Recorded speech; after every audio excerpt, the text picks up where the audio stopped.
Sometimes asking for help from your mother-in-law is like knowingly inviting a vampire into your home. But when you're desperate, you'll do anything. Today on rLounge, we meet a villainous mother-in-law who's out for blood and will stop at nothing to have her daughter-in-law question her own sanity and motherhood. My mother-in-law hates my guts for absolutely ridiculous reasons. Or are her claims legit? This is going to be a long one. I really need some safe space to just spill everything that has been going on for the past couple of months because I feel like I can't take it anymore. Me, 25 female, with a generalized anxiety disorder, and my husband, 31 male, recently had our daughter, and this is when everything started to go to crap. I asked my mother-in-law to come live with us for the first couple of weeks since we needed some help after delivery. My daughter was born at 36 weeks with an emergency C-section. I was starting to develop what turned out to be severe postpartum depression in addition to my GAD. I was almost hospitalized by my psychiatrist at the time, but I'm doing much better now. I chose to formula feed since I believe that a happy mother is the best thing for the child, but my mother-in-law just could not stop complaining about how my daughter is gassy only due to her being formula fed, that formula-fed babies suffer all kinds of bad things, that formula is evil, and if I just breastfeed her, she would be in perfect health. Next up, we have a situation in that I don't know if I should laugh or cry. My father-in-law visited me a day after I was discharged from the hospital. I was still in pain from the surgery and was not feeling very well, and apparently I somehow sat the way that he saw my underpants and told it to my mother-in-law. In response, she blamed me to my husband for being a whore because my father-in-law saw my underwear and after felt some urge to kiss me. Like, what the actual F? I literally just gave birth. Are you crazy? Talk about victim blaming. This is not it. After a week, I gave birth where we were alone and my husband went MIA for a couple of hours. His phone died and he was much later than he stated he would be home. She started to say that, well, just let the man be, implying that even if he is doing something illicit right now, he would eventually come back home and be a good dad. Of course, in her logic, her son could go on and, I don't know, cheat, but if I show my underwear by accident after surgery, I want the promiscuous one. My husband returned and apologized. Nothing happened, but the logic. Also, the same day she told me that I would be very unwise to fight with my mother, her, because in the end, the mother always wins. My husband's ex-wife was in huge conflict with my mother-in-law, and she was referring to this. At the time, I was nothing but nice to her and had zero intention of getting into a fight. But that day did not end on this. She also went on for about 30 minutes praising my husband's ex-girlfriend from 5 years ago, saying how sad she was when they broke up, how amazing of a girl she was, how my husband was so overdue proposing to her, he never did, and how she tried to fix things and talk to my husband into getting back to his ex-girlfriend. Let me remind you that this is like 7 to 10 days after I gave birth to our daughter. Due to my depression getting worse, we decided to hire a nanny. God, my mother-in-law was furious. She was always talking about how in the hell we could trust our baby with a stranger, how bad of a mother am I, and how postpartum depression is like a myth. It's all in your head. Just look at your baby. She should bring you only happiness, and if she doesn't, then that means there is something wrong with you. I had somewhat of postpartum depression, but within 2 years it went away. Really, just think positive, and you'll be fine. Smile. Literally what she said to me. Oh, and just pray to God. Find a place for God in your heart, and no depression will ever happen to you. This is getting way too long, and it's not even half of it. I will definitely write another post. Please tell me that you had somewhat of a similar mother-in-law, because I just think I was eternally unlucky. I am really good friends with my mom and was trying hard to have a good relationship with my mother-in-law. Gave her gifts, asked for advice when I didn't need it, just to show her importance. But why is she treating me like this? Update, forgot to mention, father-in-law and mother-in-law are 10 years divorced. We moved to another city with my husband. My husband protects me from mother-in-law every single time. He is a darling, though he doesn't see her as evil as I do, which is understandable. She is his mom. Alright, time for some community reactions.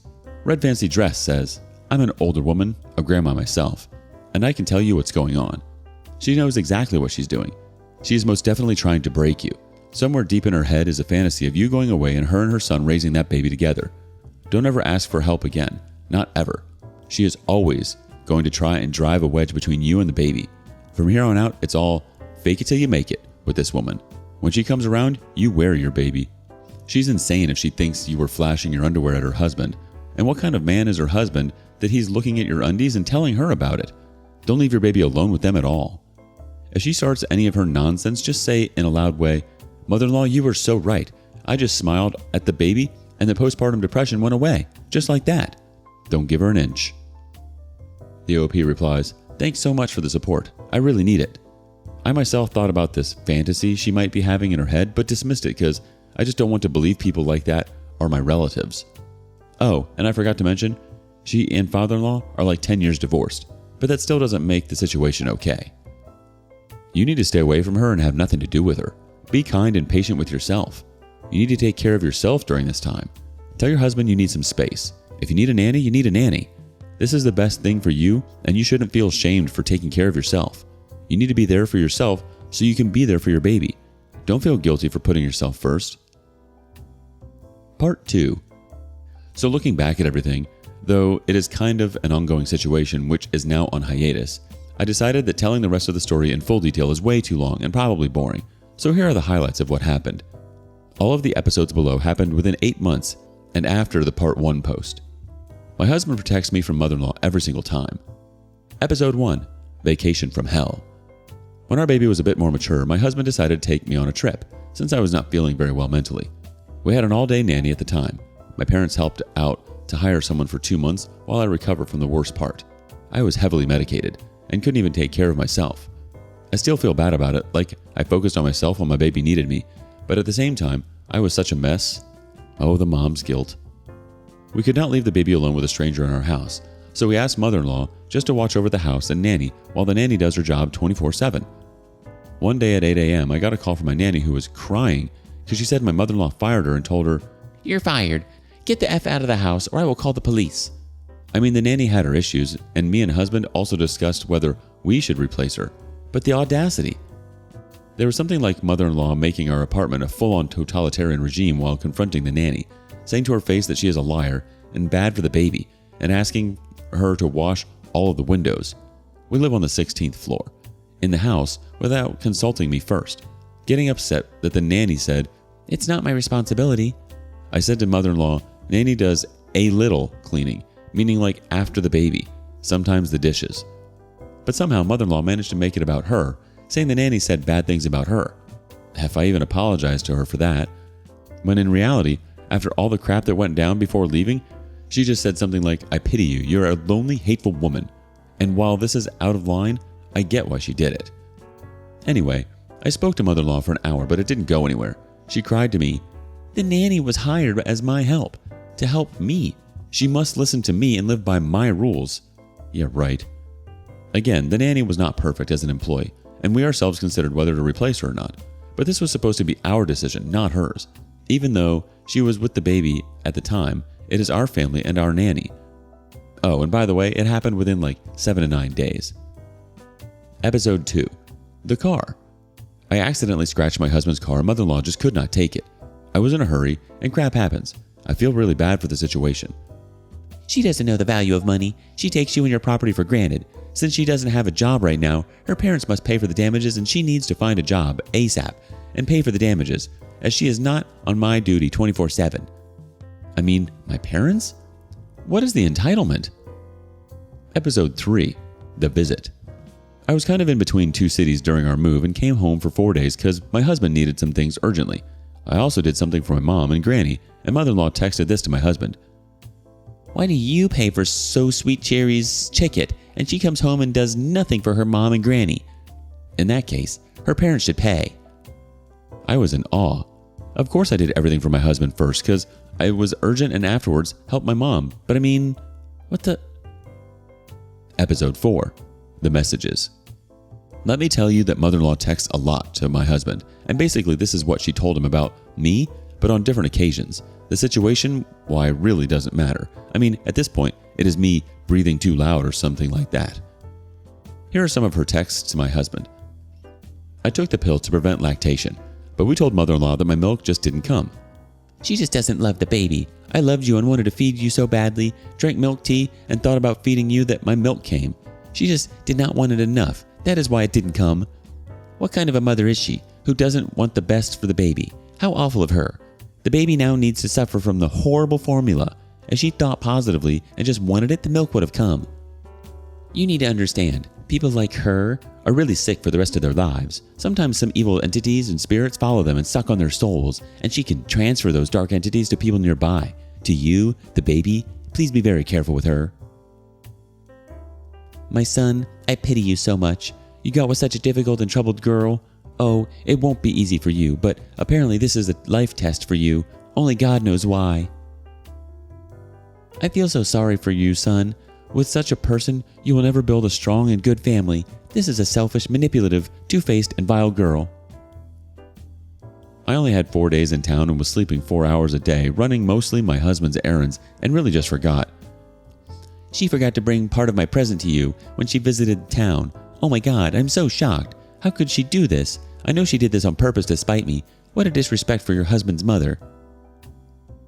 When will she finally get a job? She is just using you for money and wants to do nothing in life.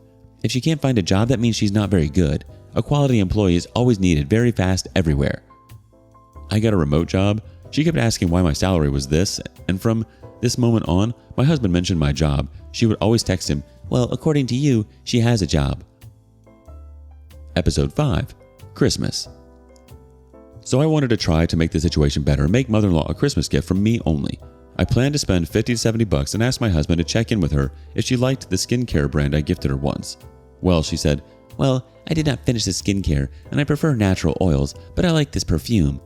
And let me tell you, the price was $165 effing dollars for 1.7 fluid ounces. And I went along with it and gave it to her because I knew it was going to be remembered forever that I wanted to make her a gift and she asked, but I was too greedy and so on. And she would not stop getting on my husband's nerves, and it affects his productivity and salary as a result. Tell me if I'm dumb, don't be shy. The day after my gift, she texts my husband, did you send a Merry Christmas to your aunt, cousins, and great aunt? After all, they're your closest people after me. Mother-in-law helped us a lot watching over our kid while I was mentally recovering, and while we were moving, and our holiday. We had a very hard move we didn't plan to do till my baby is at least 1 year old.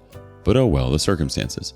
Due to medical issues, my baby had to stay in the city for her pediatrician and the hospital with mother-in-law for some time while we take care of my mental health. The new place, new jobs, and so on. When I get a job, I offered a nanny to help mother-in-law, but I don't trust strangers. The nanny would only hurt this little angel. I don't feel good about it, so yeah, I am no saint. I do feel like a bad parent for not being with my baby so much at the time, but the circumstances were crazy and I really hope to catch up. My point is, I am no saint, no angel, and a bad mom at the time. Mother-in-law definitely helped, and I am eternally grateful for that. But at the same time, it is so hard for me to respect her after all of this. Luckily, we are all together now. Us with our baby in one city, mother-in-law far, far away. I was really scared of posting the truth, events after the first month, which is part 1, and showing my bad side. But I mean, I don't want to be like I'm all good and the world is all evil. I'm a victim in this vile world. Nothing is just black and white. Everything I've written in my 2 posts I found out only recently, as most of these were texts sent to my husband. Thank you for your attention. Trying to be real here. Let's see what the community thinks about all this. Miss Murderpants starts us off. OP, you don't sound like a bad person to me at all. You sound human. We all make mistakes or say or do things that might not be nice or pretty or kind. It happens. You just be a better person going forward and try not to make the same errors again. I'm truly glad you are away from mother-in-law. You can be the best person and especially the best mother to your child without her horrible presence. I hope you have zero or minimal time around her. Auntie Nursery chimes in, pack her stuff, put it on the porch, and wish her a happy journey home. There's no reason for her to still be in your house, abusing you. If your husband complains, he can join her. The situation is untenable, and you deserve to have peace in your home. The OP replies, we moved to another city with my husband, so I don't see much of her now, but she started making implications to my husband that we should live closer since it's so hard for her to be apart from this baby. Well, it's refreshing to know that you're in a different city from your mother-in-law. I think it was a bit of a mistake to have her in your life for so long. Even though you did need some help, I think a nanny would have sufficed. I would have rather died than ask her for anything. She sounds totally toxic to your mental health and a horrendous person. There's no such thing as a perfect person, especially a perfect parent. We're all learning and bettering ourselves every day. Nobody has the right answers. Being a parent is tough. Your mother-in-law sounds like the worst parent of all. You've already surpassed her in every way, OP. Keep killing it. What do you make of this? Is OP's mother-in-law out of hand? Do you have a similar story? Let us know in the comments below. Thank you for joining us today on rLounge. Before you go, be sure to like and subscribe and hit that notification bell. If you have something you want to say regarding today's content, share that with us in the comments below.